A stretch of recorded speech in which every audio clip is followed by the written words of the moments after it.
В Чеченской Республике издавна в мире и согласии жили люди разных национальностей. Они умели уважать и ценить культуру, нравы и обычаи друг друга. И хотя мрачные эпизоды в истории нашего народа нет-нет досказывались на межнациональных отношениях, в конечном счете в людях всегда побеждала мудрость мирного и плодотворного сосуществования. Важно отметить, что первым документом, подписанным Рамзаном Кадыровым после официального вступления в должность главы республики, была концепция государственной национальной политики Чеченской Республики. Это было в 2007 году. С тех пор вся политика, направленная на сохранение культуры и обычаев народов нашей республики, находится под особым вниманием главы республики.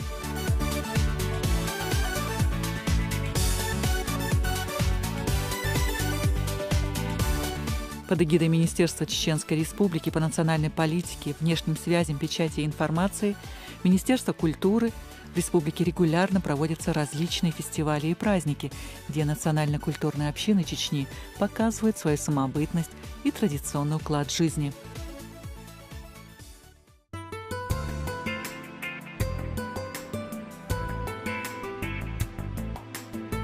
В разных районах республики действует свыше десятка национально-культурных центров. Все эти объединения активно участвуют в общественно-политической жизни Чечни, способствуют сохранению межнационального согласия и мира в регионе. В этом выпуске программы «Кавказские этюды» мы побываем в гостях у русской общины в станице Шелковская, увидим посиделки казаков в станице Червленная, пообщаемся с кумыками в селении Брагуны Гудермесского района. А начнем наше знакомство с национально-культурными общинами Чечни в одном из самых отдаленных населенных пунктов республики – селении Сарысу Шелковского района. Это административный центр Сарысуйского сельского поселения. Вся эта территория – место компактного проживания наших земляков-нагайцев.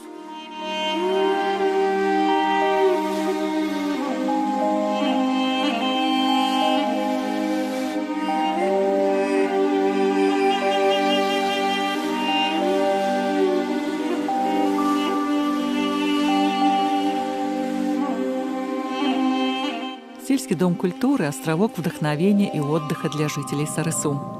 Это кладезь национального творчества, где можно узнать много интересного о традициях и обычаях нагайцев Чечни.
У нас в Чеченской Республике на данный момент проживает где-то около 5000 нагайцев. Компактно проживают они в Шелковском районе в 5 населенных пунктах. Самый большой населенный пункт – это село Сарысу, в котором вы сейчас находитесь. Есть село Харшыга-аул, Ораз-аул, село Воскресеновское и поселок Мирный, который находится в 3 километрах от нашего села. Вместе с нашими работниками культурного центра, работниками Дома культуры, сельской библиотеки, постоянно общаясь с нашим населением, народом не только в нашем селе, мы стараемся, по крайней мере, восстановить, возобновить все то, что утратило за эти лихие годы, так скажем. Директор Ногайского культурного центра села Сарысу не только руководит всем этим процессом возрождения ногайских традиций, но и сам исполняет песни на родном языке.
В фойе Дома культуры хранятся экспонаты, собранные у жителей Сарысу.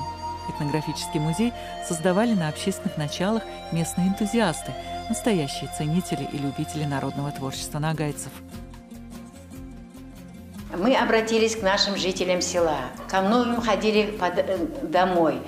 И мы очень благодарны работники культуры нашим жителям села, особенно старшего поколения, которые откликнулись на нашу просьбу.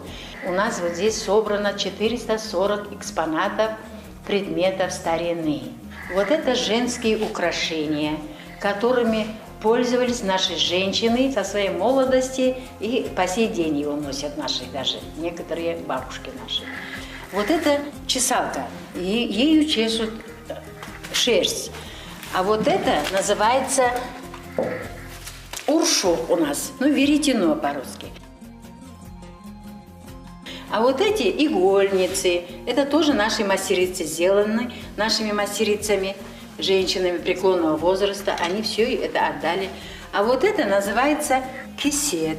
Видите, какая это хорошая работа. Столько лоскутков, из таких лоскутков, в таком виде называется кисет. Или бокша называют у нас. Раньше их носили на свадьбы наши жительницы. Мы находимся возле уголка невесты. Мы его воспроизвели как могли. Читали в книгах, у бабушек спрашивали, как делается шамылдак. Это занавеска своего рода, и за ней стояла у нас невеста.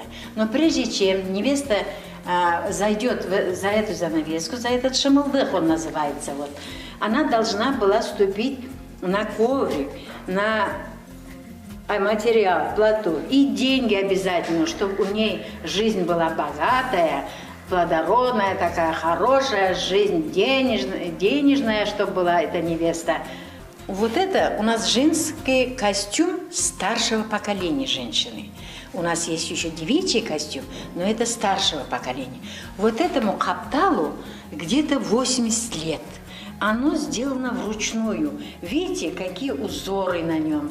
Наши национальные ногайские узоры. Мастерицы тогда были. Они делали все вручную. Видите, это вместо и пальто.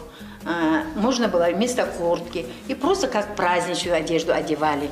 Оно снизу, видите, там шерсть внутри. Чтобы тепло было.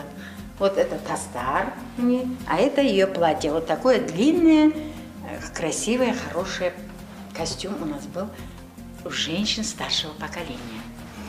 Это мы воспроизводим, как делали раньше наши войлоки. У женщин работа была связана с шерстью. А это называется ыры. И это на русский язык перевести это как циновка. И специально из камышей его делали, из молодого. Оно не ломается, когда молодом возрасте камыш. Ну, конечно, войлок делать очень было трудно. Это очень трудоемкая работа, тяжелая, потому что шерсть, она, с овцы, когда снимались, она бывает грязная. Ее женщины наши, чистили. Вот до такой кондиции белая шерсть, что была чистая. И где-то на войлок у нас уходило от 9 до 12 килограмм шерсти чистой вот такой. Вот его вот так ставили, равномерно его. И это не каждая могла делать. Были в каждом селе мастерицы свои, женщины, которые вот могли его ложить, эту шерсть, равномерно. Шерсть положили во всю длину, это 12-9 килограмм, и на него брызгали горячую воду, чтобы равномерная вода была. И потом его вот так сворачивали и специально вот такими жгутами с обеих сторон завязывали. И вот где-то 7-8 операций делали, прежде чем получить вот такой войлок. И, конечно, прежде чем такой войлок получить, мастерицы, наши женщины из Ыры выносят его вот в таком виде, но потом они моют его, и обязательно хозяйственным мылом, и потом сушат, и потом уже другие мастерицы свои орнаменты ложат. Эти орнаменты тоже связаны с животноводством. Вот это называется хошхар-миюз. Вот. Этот войлок нам предоставила жительница нашего села Салимгиреева Асиат. Спасибо ей, конечно, мы ей очень благодарны. Этот войлок ей достался от ее мамы. Вот мама ее была большая мастерица вот по этим узорам. И это не просто нитка, которая купленная в магазине. И тоже вот на веретено ложили, это тоже шерстяные нитки, из чистой шерсти оно сделано. А чем они красили? Бывают же черные овцы. И вот с черных овец специально брали вот такие шерсть и делали нитки. Оно не крашеное. Вот все в натуральном виде. Вот видите, этому ковру тоже где-то 50 лет. Наши нагайцы вели в старину кочевой образ жизни. И у них были юрты складного типа.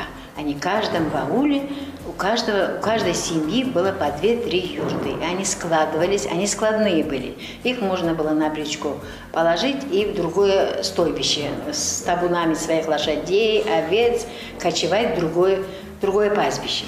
И вот мы решили воспроизвести просто юрту в уменьшенном виде у нас. Она у нас обтягивалась полностью и изнутри, и снаружи вот такими войлоками, которые мы недавно показывали вам. И здесь вот это как бы являлось и окошкой, и дымоходом. И вот утром, какая хозяйка в этой юрте живет, какая из них расторопная, определяли по тому, как она открывала вот это отвал, называется, окошко. И оттуда шел дым от очага, потому что там внутри был очаг. И там вот хазаны, там варилось. Вот эта дверь тоже из войлока сделана. И вот так оттуда заходили. Там были нары, в которых спали. Ну, и домашняя утварь. Это маленькая юрта, другие предметы старинного быта, а также костюмы и украшения, хранящиеся в этом музее, были представлены на выставке ногайского этноса, которая проходила весной этого года в Грозном, в музее имени Ахмата Хаджи Кадырова в мемориальном комплексе «Аллея славы». Там было выставлено 440 экспонатов, которые мы повезли, показали. Должны были до 25 апреля, но продлили до 8 мая. Потому как сотрудники музея говорят, что им понравилось, люди просят. Это отрадно, это радует, что другие народы интересуются нашими обычаями, традициями. И мы будем в дальнейшем стараться восстановить, возобновить и развивать нашу культуру, фольклор, этнос. Центр села Сарысу украшает необычная по своей архитектуре мечеть, которая была построена еще в 90-е годы на пожертвование нагайцев, проживающих по всей Чечне. По пути из Сарысу в сторону станицы Шелковской мы делаем остановку еще в одном населенном пункте, где проживают нагайцы. Это село Воскресеновское. Вот бабушки мои, это, можно сказать, наши самые старые уже вот дедушек уже не осталось, пока держатся бабушки. Они, можно сказать, из долгожителей пока, слава Аллаху. Есть у нас они еще. Вот. Это Апак, имя ее. Это Торлан. Чисто нагайские раньше, которые имена были. Сейчас, правда, эти имена уже не ставят у нас. Все хотят Жади, вот такое что-нибудь было из... Да, современное. Ну, вот именно те, которые у нас сохранили свои имена, вот свой еще быт помнят. Культурную самобытность, они то, что сейчас здесь есть, вот они пытаются, конечно, мы сами тоже пытаемся возродить как-то. С детства, еще я уже с маленьких лет вязала, все делала, еще дома жила. И как мать научила, и как я жила, как я работала. Я хочу все, что были культурно, уважали, старших уважали, и младших уважали. Мама так научила. И хочу, чтобы друг другом все жили хорошо. А наши говорят, и сейчас говорят, самый главный сосед, это мы умрем, это наша дорога, говорили. А сосед день и ночь надо. Когда ночью или заболеешь, или что-нибудь, к соседке же бежишь. Söylebeyse orası. Kelliler söylebeydi erkeklerge. У нас же снохи, и сейчас не говорят мужчина. Старший. Ага, старший. Женщины разрешают, а мужчине хоть разрешают, не говорят. Угу. Мы сами тоже. Я даже мужем, матерью 8 лет не разговаривала. Не разрешает пока, не говоришь. Так умираешь. Олла, умирает. Надо же. Ага. Очень крепко держали нагайский закон. Очень хорошо было. Если старый человек идет, навстречу надо было идти, поздороваться. Дорога не надо резать, когда старший идет мужчина. Вот меньше будет, дорога не режешь. Он мужчина, да. Дорога... Очень сильно уважали. Ага. А сейчас, правда, это уже и половина нету. Вот то, что они могли, вот то, что они сами шили ручную. Вот Торлан у нас и пела, и все она тоже могла. Во всех она мероприятиях сейчас тоже ходит, участвует. Раньше же нас замуж силам отдавали. Ну, мать, отец тебе не спрашивает, ты не знаешь, кого тебя отдают. Не знали. Моя мама рано встала, саду розу сорвала, красоту мою изгубила, рано замуж отдала. Это перевод той песни, которую она по-нагайски поет. Bismillah deyip men başladım sözümdü. Allah Teala alıp para yanımdı. Atam anam bilmeyim ki halimdi. Nur kızları yavluk tutun kanım. Девушка поет, что вот матери говорит, что не отдавала вот так. Она за другого любит, но ее хотят за другого отдать. И она видит этого парня, за кого она хотела видеть. И говорит, я вижу и знаю, что ты меня хотел взять. Но что мне делать, что меня родители отдают в другое место? Вот. Вечная тема, да? Вечная тема. Это индийская песня. У всех она была, эта тема. Она шьет в селе быстрее всех. Если заказывает, она за одну ночь, вот, до утра, она уже готовый продукт им выдает.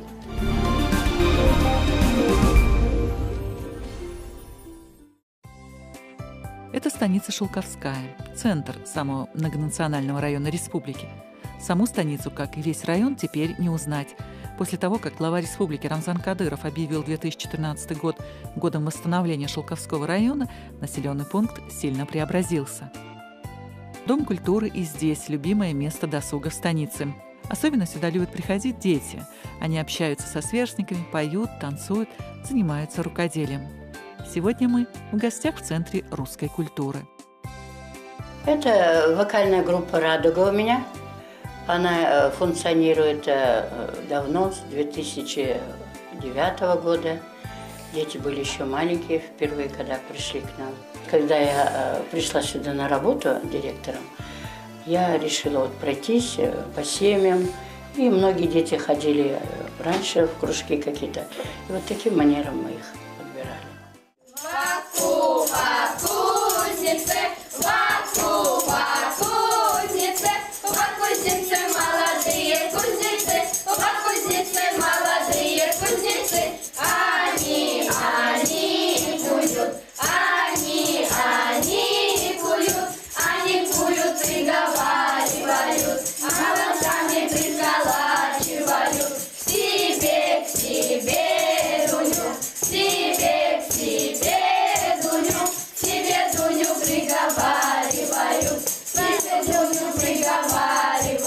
Было очень много у меня учеников, они работают по всей России, очень талантливые дети попадались.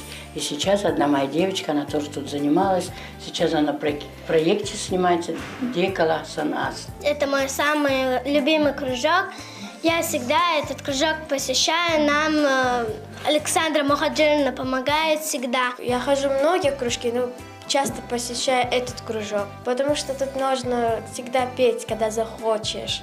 И я всегда смотрю «Поле чудес», и там всегда такие маленькие дети песенки поют, и я за ними, бывает, повторяю. Я мечтаю туда попасть, в «Поле чудес». Мы все хотим туда попасть. Я методист Русского культурного центра. Люблю петь, танцевать. Казачьи песни тоже разучиваем, и украинские. На всех языках стараемся петь. Хоть и Русский культурный центр, но стараемся на всех языках петь. Все нации поддержать надо, чтобы жили все дружно. Вот вышивка у нас традиционная, русская вышивка, вязание крючком. Вот эти традиции и обычаи мы тоже возрождаем. Обращаемся к пожилым людям. У нас в Совете Русского культурного центра есть пожилые люди, которые вяжут у нас, вышивают. И вот эти образцы, они как раз нам дают, и вот мы с ними работаем, вяжем вот такие вот салфеточки, пока, конечно, в маленьком варианте, но они могут и в более крупном это сделать. Вот сегодня, когда вы к нам вошли, вы видели, мы репетировали обряд сценки к Масленице. Масленица будет только в марте, но мы заранее должны подготовить, чтобы сценка хорошая была, к нам приезжают гости, казачество, вот, из Краснодара, со Ставрополя, с Наура. Мы контактируем со всеми. А как вам удается вот наладить контакт между старшим поколением и младшим? Как это передается? Вы знаете, мы часто устраиваем встречи с пожилыми людьми, ходим по домам. Вот акцию мы проводили, вот Наташа помнит, весной мы проводили акцию. Обязательно по домам ходим, поздравляем ветеранов труда и войны, вот, угощаем их сладостями. Вот постоянный контакт. Сюда приглашаем тоже. Здравствуйте! Здравствуйте! Заходите, гости дорогие! Садитесь за стол, угощайтесь. Садитесь, пожалуйста, за стол.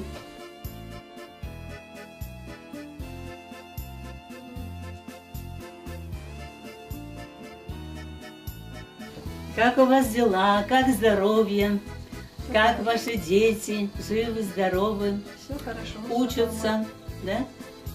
Вас слушаются. Юлия Сергеевна, вы давно у нас поете. И даже когда мы были маленькие, мы слышали ваши песни, которые вы пели. Вот пришли сегодня к вам послушать ваши песни. Спасибо, Наташенька, что вы пришли меня проведать и послушать мои песни. Я очень благодарна вам за это. Я вам спою песню, русскую народную песню «Белая калина». Дуют ветры на долину, в речке чистая вода. Расскажи-ка ты, калина, как попала ты сюда? Расскажи-ка ты, калина, как попала ты сюда? Как-то раннюю весною Парень бравый проезжал, любовался долго мною, а потом с собою взял. Я живу здесь с 58-го года. После окончания учебы меня направили сюда. Я работала заведующей аптеки, вот нашей центральной, 2 года. Ну, а потом дети маленькие пошли, никого не было родственников. Но я проработала 40 лет, у меня стаж в аптеке. Я фармацевт. Я училась в Ялте, в Крыму. Сама я с Краснодарского края. Я с детства, 6 лет еще я была маленькая. Еще была Великая Отечественная война. Мы на печку залезем, у бабушки жили. Втроем, брат, сестра и я. И пели мы еще песни революционные пели. Потом песни военных лет, цыганские песни. Еще с тех пор меня называли уже артисткой. Ты больше артисткой. Но я не стала артисткой, потому что не было у меня, извините, ни одеться, ни обуться. Надо было ехать в Ленинград или в Москву. Вот, поэтому я, чтобы мне и легче было родителям, я поехала в Крым, где не надо было особо одеваться, обуваться. Там было тепло. Вот вы видите, да, что маленькие детки уже поют станицу. Да. Вас это радует? Конечно, радует. У меня на улице, и на улице все равно дети, вот меня любят все, чеченские дети. Тетя Юля, спойте Волгоградскую березку. Им так понравилось. Я тогда пела на 9 мая, по-моему, здесь в центре, на улице. Ага. Спойте. Я говорю, а вы теперь мне давайте чеченскую пойте. И вот они начинают о Грозном петь мне песни. Я стараюсь поддерживаться своей культуре русской. Я одеваюсь по-русски. Я не могу одеваться по-другому. И мне всегда шляпки, у меня шапочки, несмотря на мой возраст. Вот я такая. В детстве я ничего не имела. Может, и была бы артисткой, но не в чем было одеваться. А сейчас есть во что одеться, и я одеваюсь по-русски. Ой, мороз, мороз, не морозь меня, не морозь меня, моего коня, не морозь меня.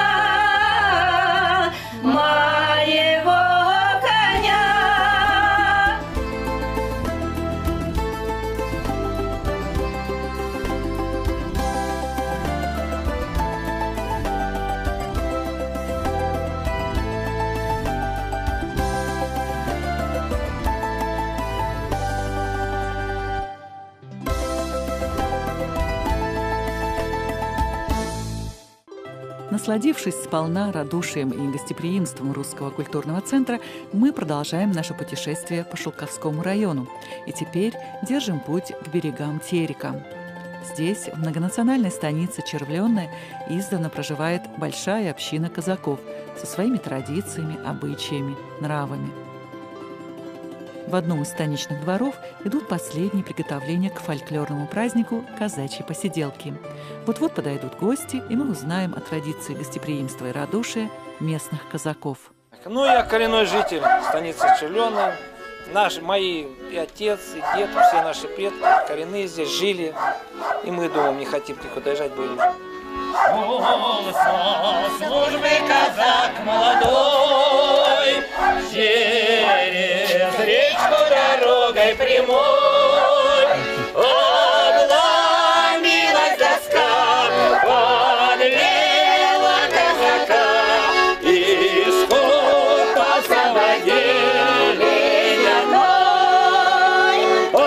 Обломилась доска, подвела казака, и скупался в воде ледяной.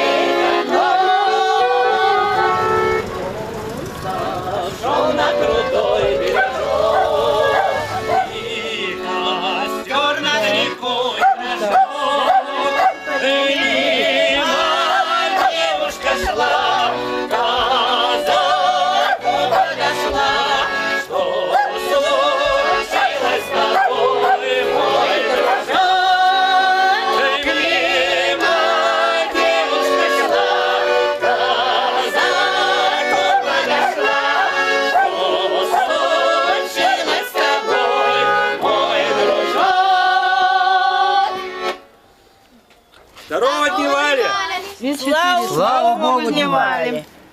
Добрых гостей встречаем, круглым пышным караваем. Он на блюде расписном с белоснежным рушником. Каравай мы вам подносим, поклонясь, отведать просим. Спасибо вам за хлеб, за соль ваш, за гостеприимство ваше. Ну что, хозяин, можно к вам в гости прийти? Милости просим. Спасибо, спасибо вам. Присаживайтесь, присаживайтесь. Ну какие новости на сегодняшний день? Как хлопцу служится? Ничего служится, кум дорогой. Вот на днях от командира части получил благодарственное письмо. Хлопец молодец. Под Новый год обещает отпустить в отпуск. Придет так, что ты капусту квась. У тебя как с огородом управиться, хозяйство как? Все хорошо. Урожай уродился хороший, картошка хорошая, хлеб хороший. Значит, хорошо, что у вас все в огороде управили, засолку сделали под зимовку. Не помрем с голоду. А казачку-то подготовили ему? Есть у нас казачка молоденькая, есть. Хлеб-соль вам подносила. Говорила вам красивые слова. Вы что же не приметили ее? Не заметили? Как она пригляделась вам или нет? Неплохо сидим. Вижу, у вас стол красиво накрытый, самоварчик закипает, и в четверти кое-что. Ну, среди нас, я вижу, молодежь есть. Может, дадим им слово, что они там хоть знают, что они могут сказать нам? Федул, что губы надул? Да кафтан прожег. Можно зашить? Иглы нет. А велика ли дыра? Один ворот остался. Стараемся детишек привлекать. Просто много стариков уже ушло. А хочется их фольклор, чтобы наш не уходил. Вот мы, я от матери, моя мать тоже ходила в хоре, пела. От нее что-то перенял. Вот сейчас женщины, кто у нас тоже ходим, встаем, и детишек привлекаем, молодежь, чтобы тоже знали, они будут передавать из поколения в поколение, чтобы это не забывалось. И чтобы также приятно, вот когда встречаешь, идешь, где-то они там идут, сидят, они поют старые песни. Это очень приятно. Народные песни, старинные песни. Чтобы не забывался этот наш народный фольклор. А ведь наши предки жили, росли, они, как говорится, естественно, что выращивали своим трудом, они не испорчены были, они знали, что такое, они понимали, что значит уважение старших. Но это важно, вот в песнях, ведь казак, он всю жизнь он воевал, с молодостью как забирали, вот у казачьи песни, почему они грустные? Потому что казак воюет, вся молодость у него ходила в походах, и вот вспоминает он о жизни, о быте своем, вспоминает свою мать, своего отца, своих сестер вспоминает. И поэтому для молодежи это важно, чтобы они почитались. Они будут петь, они будут думаться в этом, смысл этих песен, этих слов.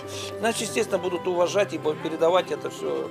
Так, ну что, давайте споем, а то что-то мы засиделись. Давайте, давайте.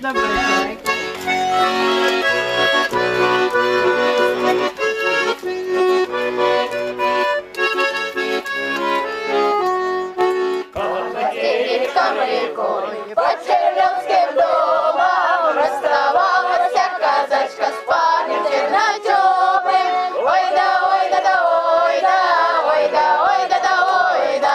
Расставалась казачка с парнем чернотёмым. Провожала до ворот брата молодого, обнимала на лету коника лихого.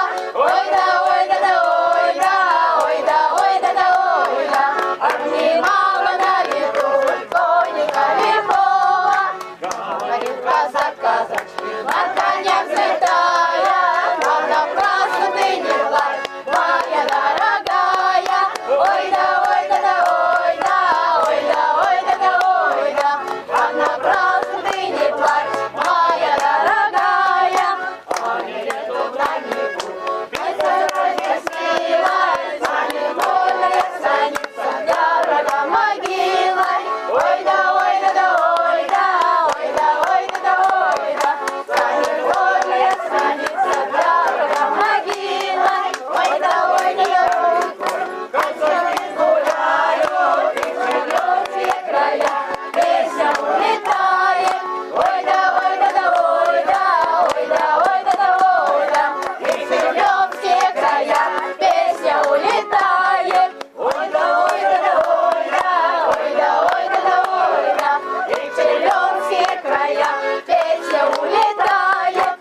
Как родители-то твои поживают, хозяин дорогой наш? Да ничего, жива-здорова, вот слава Богу, вот рядом сидит. Спасибо тебе, мать, за все. Спасибо тебе, сыночек, за благодарность, что воспитала За твои тебя такого труды, хорошего за все, мать, сыночка. тебе спасибо. Теперь мы поем. Солости созревала, на прежних, как лепили, коли уздає свивала, нас как раз подали. И запас удается, горький не заливай, но жизни так ведется, первая так бывает.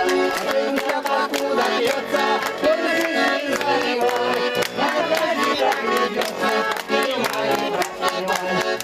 Запас удается, горький не заливай, но жизни так ведется, первая так бывает. Ну что, пора и честь знать. Спасибо, дорогие хозяюшки. Спасибо вам за хлеб, за соль, за гостеприимство ваше, за уважение ваше к нам. Спасибо. Спасибо вам, что вы зашли к нам в гости и отведали наше угощение. Соляночку, помидорчики, огурчики, холодец. Заходите еще, почаще к нам приходите. Хлеб найдется, соль всегда. Винцо есть, надавили. Так что проходите почаще. Посидим, поговорим о житье, бытие нашем. Проходите, не стесняйтесь.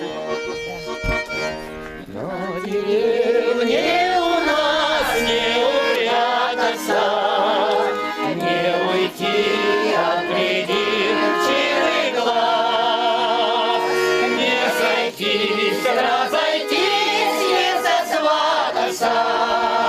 Ох, и трудно червленой у нас, не сойтись, разойтись, не сосвататься. Ох, и трудно червленой у нас. Называется коллектив «Червленчики». Вот сколько могли собрать. У нас есть у нас люди, которые дома. Дело в том, что то с внуками, с внучками сидят, то заботы какие-то. Стараемся их привлекать побольше, чтобы они тоже ходили. Хотелось бы побольше. Вспоминаешь, как старый у нас хор был, он гремел, там человек, наверное, 40-50 было. Как выйдут, как дадут песни наши казачьи старинные. Вот хочется, но много уехало людей. Жалко, конечно, что уехало, хотелось, чтобы вернулась. Вот Рамзан, наш глава республики нашей, молодец, политику ведет хороший. Хотел, чтобы приехали и как бы возобновилось все, как раньше мы жили. Как, понимаешь, Грозный, как, понимаешь, наши районы, наши станицы. Жили дружно, жили, все хорошо.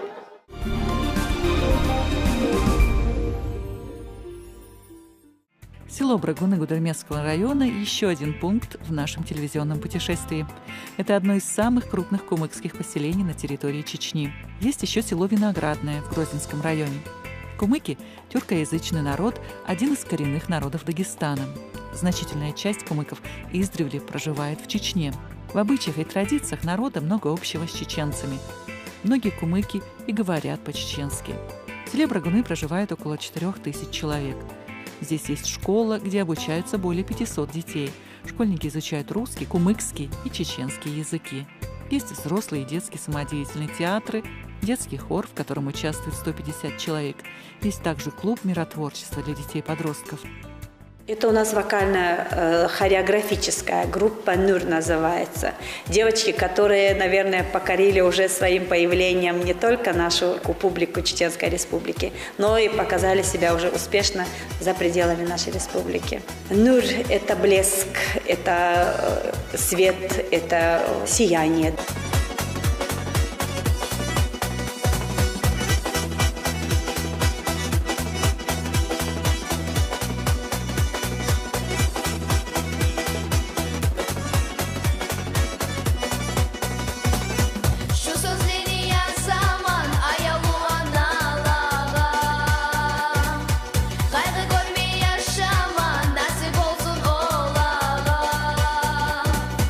Ayalı analarımız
сам факт того, что это кумыкское исполнение, мне кажется, это многого стоит, потому что, во-первых, это не утеря языка своего, и, естественно, каких-то манер, каких-то движений и вообще культуры своего народа.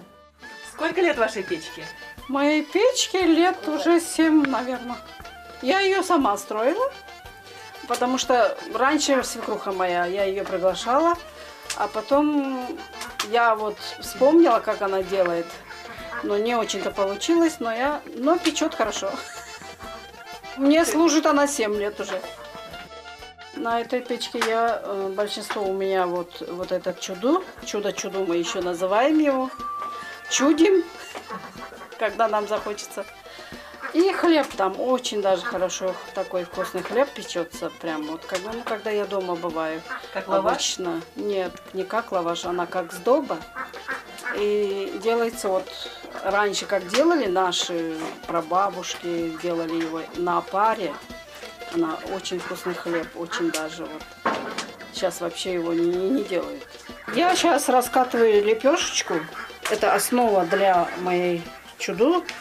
Вот это вот. Сейчас я его разлаживаю на сковородку. Вот так вот. Разлаживаю тонким пластом. И так далее идет начинка. Вот у меня начиночка. Начинка, скажу, непростая. Начинка из простокваши, из яиц, лук там, творог. Все такое вот. Все натуральное свое, можно сказать. Я его вот раскатываю, наливаю сюда, как чорпаш. Ну, начинка, если начинка хорошая, значит, это уже чудо, можно считать, удался.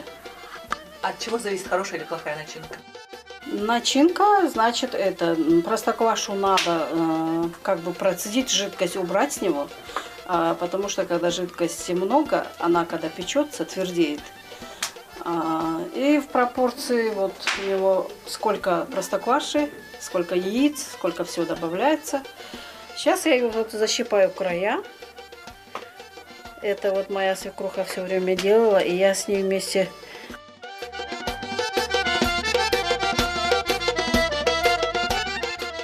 Защипаем края, лишь бы они не были толстыми.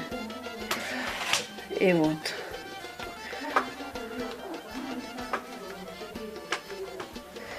Вот так вот. Вот так вот. Теперь мы его отправляем в печку. Отправляем в печку. Печка у нас горячая. Где у меня лопатка? Свекор смастерил.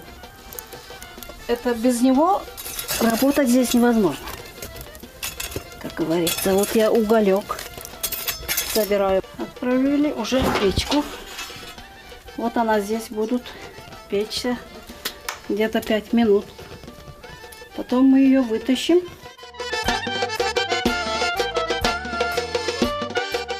Это лопатка. По-нашему калак называется. По-кумыски это калак. А лопатка, ну, это для, чтобы сковородку вытащить, положить. Сейчас я вот наливаю сюда сметаночку. Мы наливаем, заливаем сметаной. Для чего? Это вот, чтобы она внутрь. Сейчас я ее растолкаю туда. Вот таким способом. Для того, чтобы она просочилась, сметана туда. И он дает ему вкус, и цвет золотистый будет. И вот обратно ставим до румяности. Будет она. Это на быстром огне делается. И сколько времени нужно? Ну, где-то вот 10 минут одна лепешечка готова. Для семьи, вот для семьи 7-8 штук я делаю. Сейчас мы его вынимаем сюда. Сколько времени прошло? Даже 10 не прошло. Вот она, лепешечка. Отправляется. Теперь мы мажем края. Края мажем. Ну, обильно мажем. Так. Сметаной опять же.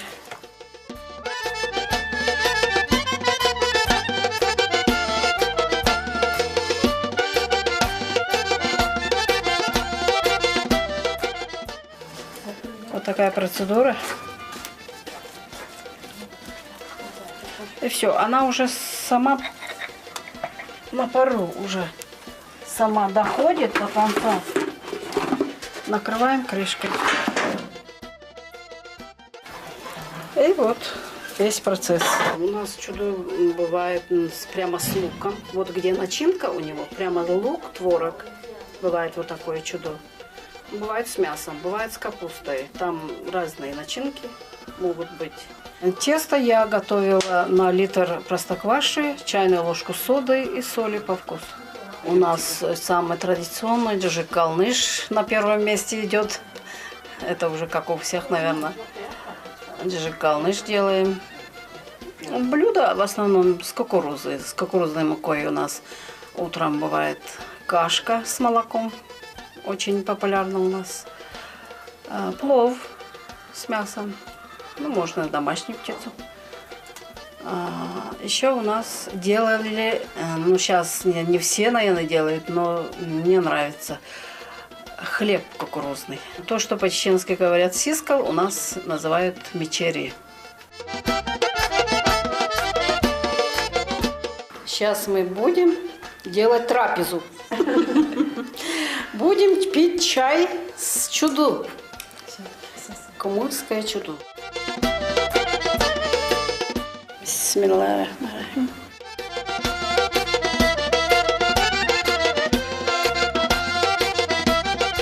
В горячем виде они вообще прелесть.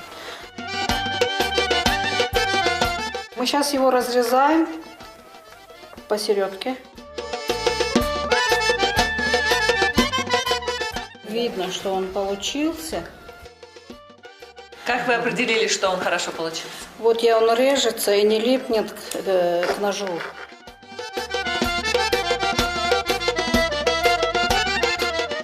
И поэтому он удался, можно сказать.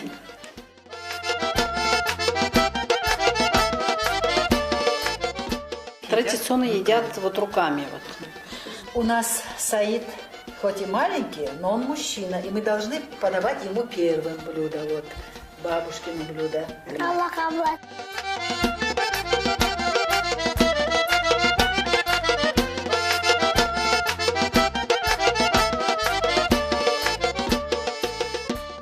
К нам пришли девочки мои, красавицы, гости, которые поют у нас, знаменитости нашего села. Камила, Аминат и Амир.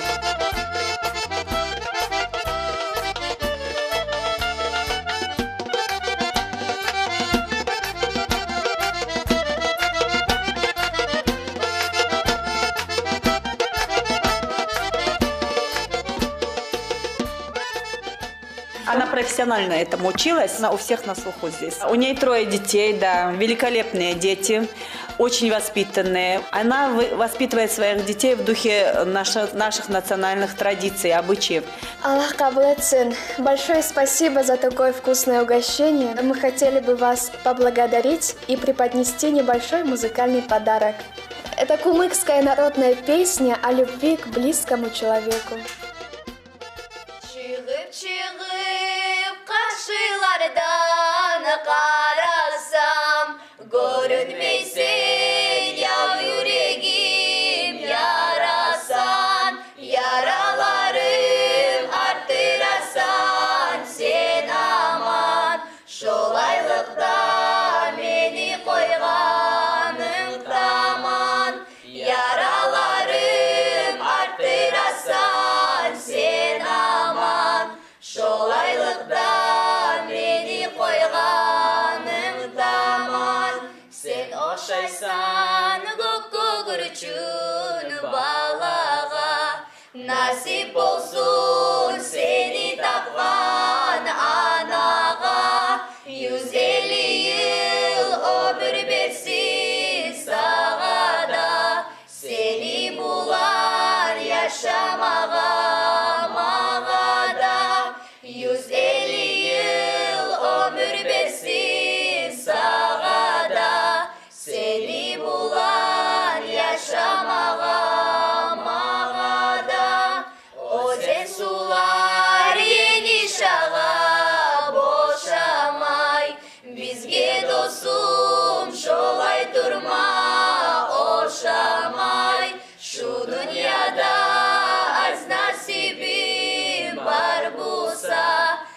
Мандосум седи булан яшамай, шу дуньяда азнасиби барбуса.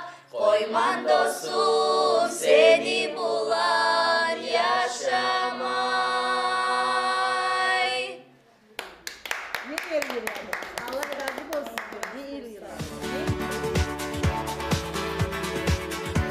История и судьба каждого этноса, населяющего Чечню, складывалась по-разному. Сегодня всех их объединяет то, что они живут на этой земле, любят ее и уже стали частью чеченского общества. Вместе с тем они не потеряли своих корней и трепетно хранят самобытную культуру предков.